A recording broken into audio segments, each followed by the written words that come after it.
Higit 2,000 residente rin ang nawalan ng tirahan sa nangyaring sunog sa Marulas, Valenzuela kahapon. Problema sa pagkain, gamot at palikuran ang hinaharap nila ngayon. At kaugnay po niyan, magbabalita sa Lynn Olivario mula sa Valenzuela. Lynn, good morning.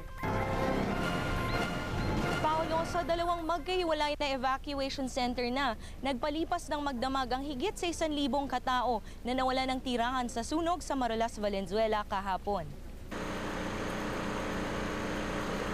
Dito sa Red Cross Open Court, nasa higit sa 1,000 residente ang nagtiis sa malamig na gabi. Siksikan din ang 4 hanggang 5 pamilya sa isang tolda.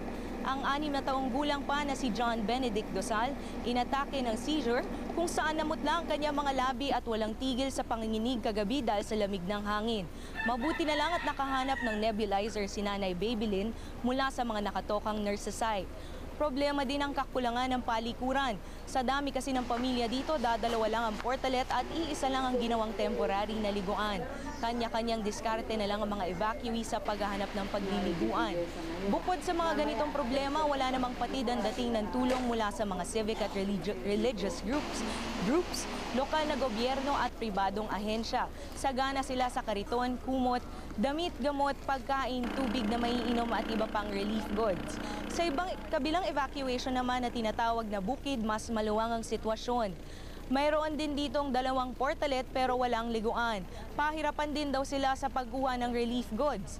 Pero mas minabuti na ito ng higit kumulang 100 evacuees kaysa raw makipagsiksikan sa open court.